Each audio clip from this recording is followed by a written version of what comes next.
What is up, guys? Brian here again. I'm here in Costa Rica. I want to do the 2400 hour update for you guys and just let you guys know how everything's going. This is going to be the update in English. Okay, we do this the same way every time. I know some of you are going to be like, oh, where's the Spanish update? You'll get that next. We do this the same way every time. Why? Because there's other people who don't understand when I speak in Spanish because they're not far enough along and they may not understand the people I speak with. So we're going to talk in English here, just tell you how I'm feeling content-wise, how I'm feeling being in the country, and then we'll go from there. So first, let's start with content at 2400 hours. I'm going to make a whole video on this, guys, about how it feels to be after 1500 hours. I'm going to give you a whole rundown on what it's like. But as far as 2400 hours feels like, you're definitely, and I would say this starts at around 1800 hours, you're done with doing Spanish input. It's just not something you have to try to do anymore. It's just part of your day-to-day life. Like, I hit 2400 hours and I wanted to stop right at 2400 hours, and I did. But then I'm sitting there and I go, well, I still want to watch my show. And I'm not going to switch it to English. Like, what's the point? So it's like very weird, right? It's a very weird thing. You know, at this point, there is no doing Spanish. The journey is very different at this point. The journey is so different at this point that if I told you right now, to most of you guys, if I told you it's going to take you to 3,000 hours, it's going to take you to 3,500. I don't know what the number is to get fully fluent. But if I told you that, you'd be like upset right now. That's why I want to make the other video, because pretty much after 1,500 hours, I really think the number is like 1,800. Once you get to 1,800 hours, the language is so open to you that you don't care how long the journey is going to take anymore. I literally don't give a shit. I wouldn't care if it's going to take me 5,000 hours. I don't care.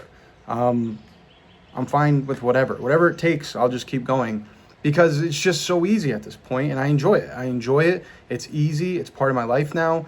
There's no reason to stop listening to the podcasts I like. Like, there's podcasts that I like now in Spanish that I'm just like, I want to listen to this. I don't want to go back to my English. I don't even have, when I hit 2400 hours and I was like, oh, now I can listen to English content because I'm going to take a break. I didn't have anything to listen to. So, I mean, it's just, at this point, it's so ingrained in my day-to-day schedule that it's just like, it's not even part of the schedule. It's just like, oh, I'm taking a shower, I'm going to put on this Spanish podcast. Just like I put on an English podcast, right? So, the journey after 1,800 hours is really good. Content at 2,400 hours, I feel like my comprehension is super, super high. Still not high enough for La Base podcast, although it's definitely much better than the last time I tried it. And still not high enough for La Casa de Papel, even though that is definitely way higher than it used to be. I mean, La Base is still really difficult. La Casa de Papel, what it is every time you get farther, you see how much you didn't realize before. So I've watched the first full season of La Casa de Papel. I thought I understood a lot was going on. Now I just tried watching the 2 episodes, and I was like, holy shit, I didn't know any of this was going on. There's so much more, but I can still see now that's probably still happening a little bit. So it's still not 100% on La Casa de Papel, and you know, we'll get there. We'll get there soon. So that's how it goes as far as content. As far as reading, I can read like self-help books like it's nothing. Like, I wouldn't say they're even much more difficult than reading an English book. Are there words I don't know? Sure. Are there phrases I don't know? Sure. But it's not much more, I don't know. It's just like you figure it out as you're going. It's really not that difficult. I don't even look words up. Like, because I switched to real books because I couldn't do the tablet because it just hurts my eyes staring at a tablet all day. It's not that bad, guys. It's like, I don't even have to look the words up. I just keep going, boom, boom, boom. Native content, like La Casa de Papel, I have a note here that I kind of want to just bring up. There was a movie I was watching. It's called Y Tu Mama Tambien. It's on Netflix, Y Tu Mama Tambien. Y Tu Mama Tambien. I don't want to say it too fast. But that movie is a native movie, Mexican movie, if I'm remembering correctly. Yeah, I'm pretty sure it's a Mexican movie. Yeah, it is. It's kind of sexually out there, so if you're like against sex in movies or seeing some younger looking dude with his penis out, don't watch it, okay? But the point is, The movie, if you want to just turn the movie on and skip to 29 minutes and 50 seconds in, they're in the car and they're having a conversation, and it's a great example of how hard native content still is, to the point where I can't understand nearly a word they say in that whole conversation. That's how hard native content can still be. And there's reasons for that. One, the sound of the cars going by, sound of the radios on. When you're listening to native content, the sound is, and I'm sure there's like sound people out there who can maybe explain this better, but the sound is more ingrained in the movie, whereas when you watch like a dub movie, the sound is kind of layered over the movie. So you can hear a lot clearer on a dubbed show versus like on a native show, the sound is like in the fucking movie. So I can't, when things like that happen, there's busy scenes like that, it's crazy. But that scene is so hard. It just goes to show how slang can be crazy. That's why I've always said, once you hit like 1,500 hours, then it's time to start focusing on the region you want to be in, right? So if you're looking for Mexican slang, you're going to want to start focusing on Mexican slang once you hit 1,500 hours. Because you don't have to sort by Mexican on Dreaming Spanish, because they're not using a lot of slang. They're speaking proper. But when you go watch that movie, there's shit. When you put the subtitles on, you're like, is this a different language? Like, what is this, right? So, that's that. Let me see.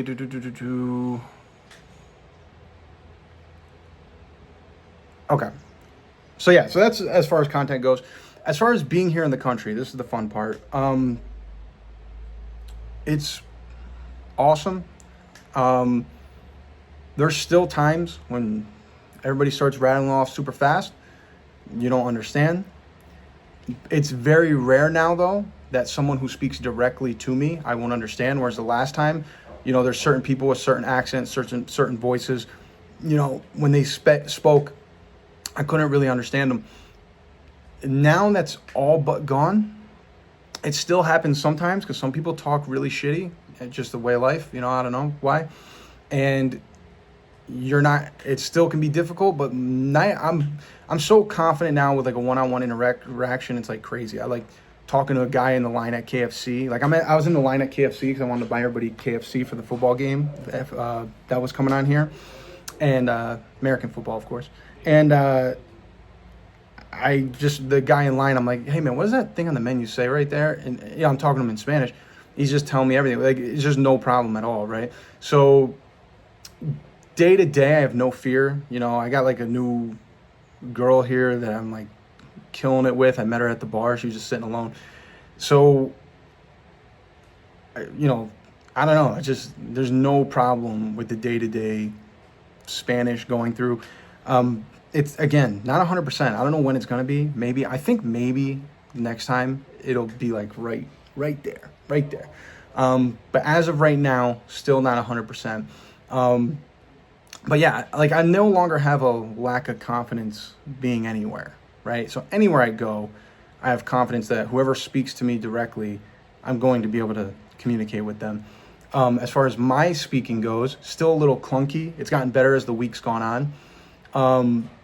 But it's still a little clunky, right? Because I'm spending months not speaking, and then I come here and I speak, and it can be a little clunky. So overall, I'm like ecstatic. Okay, this girl I met is incredible.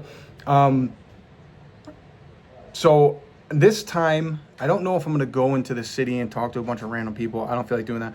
I already asked this girl if she'd film a video with me for you guys, and she said yes. So I think that's what I'm gonna do, as long as schedules are all good, and she's supposed to come over tonight, but I didn't really want to waste tonight. But